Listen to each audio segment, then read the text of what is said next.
Item number 1 माननीय वित्त मंत्री Shrimati Nirmala Sitharaman ji.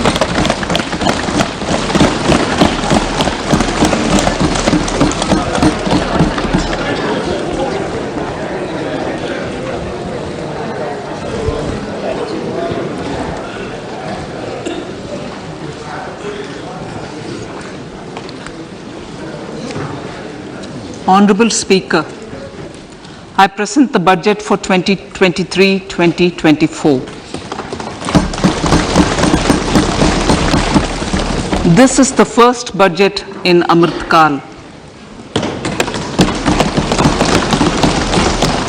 This budget hopes to build on the foundation laid in the previous budget and the blueprint drawn for India at 100. We envision a prosperous and inclusive India in which the fruits of development will reach all sections and citizens, especially our youth, women, farmers, OBCs, scheduled castes and scheduled tribes. In the 75th year of our independence, the world has recognized the Indian economy as a bright star. Our current year's economic growth is estimated to be at 7%. It is notable that this is the highest among all the major economies. This is in spite of the massive slowdown globally caused by COVID-19 and the war. The Indian economy is therefore on the right track and despite a time of challenges, heading towards a bright future.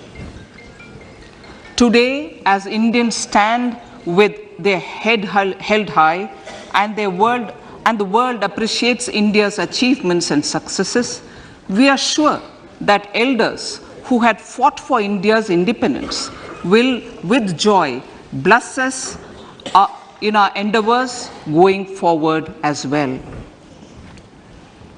Our focus on wide-ranging reforms and sound policies implemented through Sabka Prayas, resulting in Jan Bhagidari and targeted support to those in need, helped us perform well in trying times.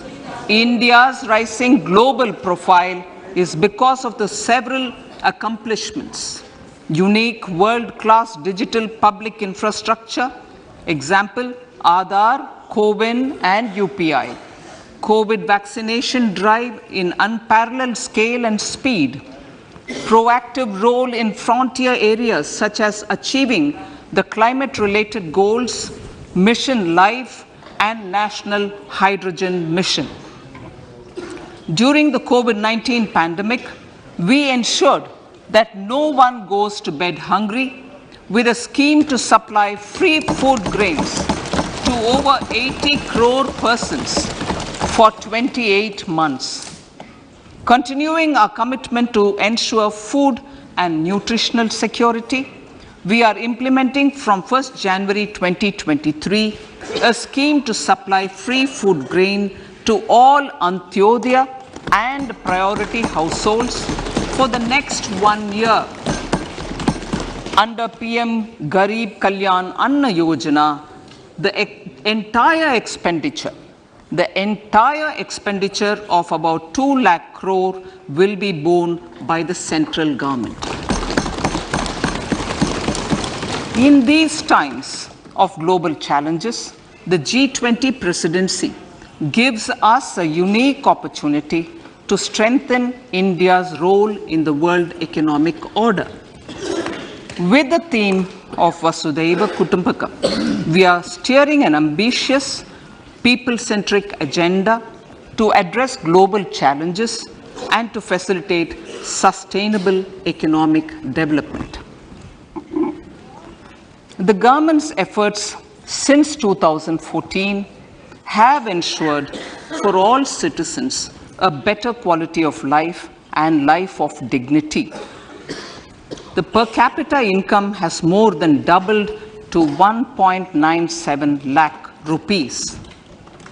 In these 9 years, the Indian economy has increased in size from being 10th to 5th largest in the world.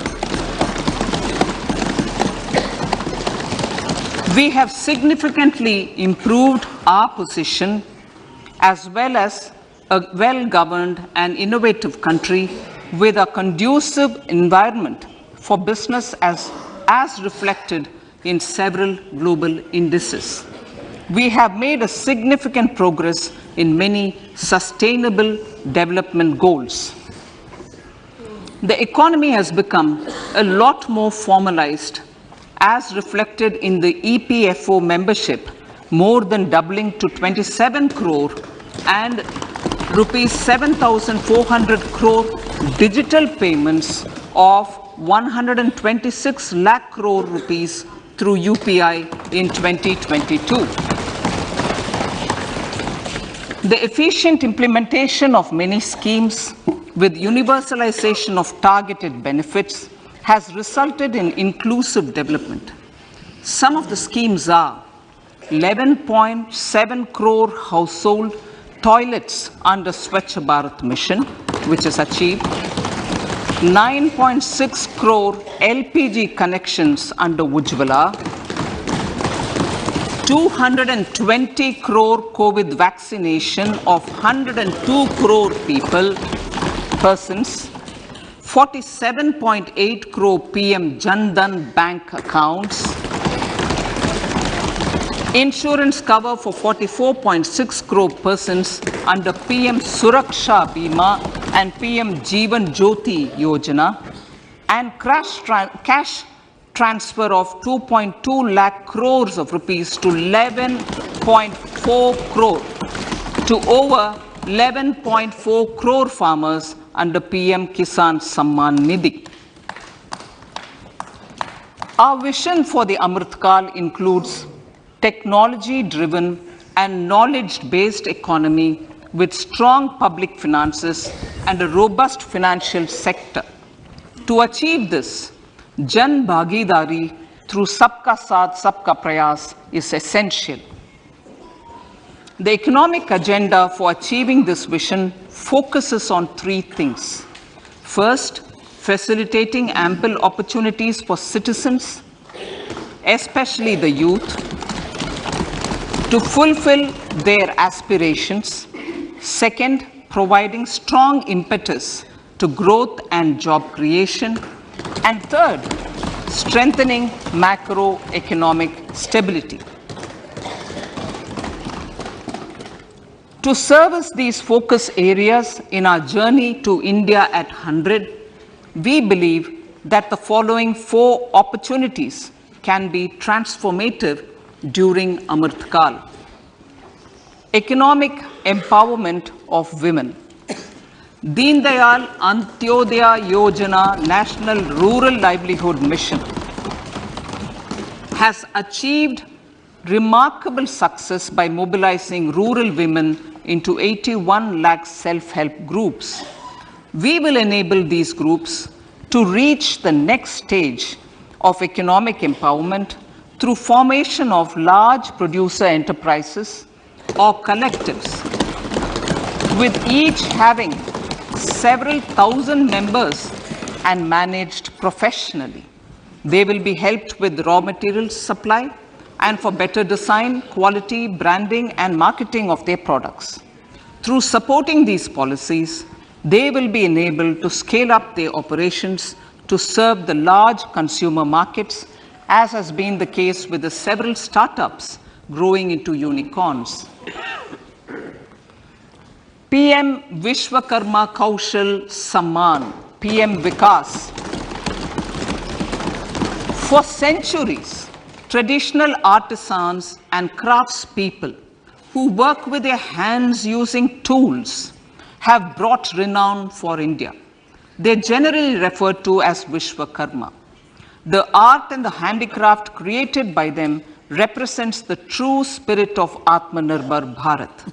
For the first time, a package of assistance for them has been conceptualized.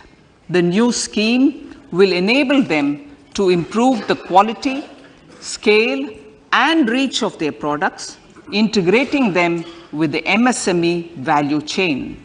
The components of the scheme will include not only financial support, but also access to advanced skill training, knowledge of modern digital techniques, and efficient green technologies, brand promotion, linkage with local and global markets, digital payments, and social security. This will greatly benefit the scheduled castes, scheduled tribes, OBCs, women, and people belonging to the weaker sections. Tourism.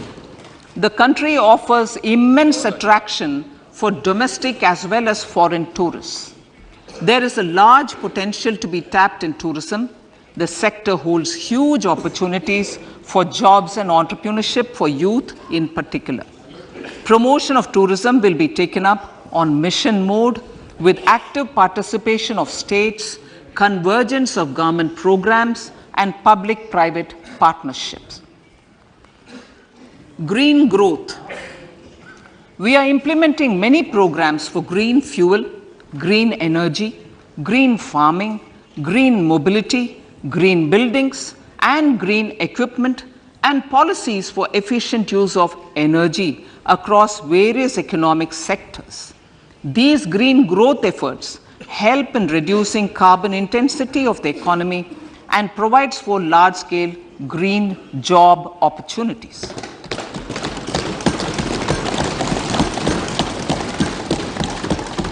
Priorities of this budget. The budget adopts the following 7 priorities.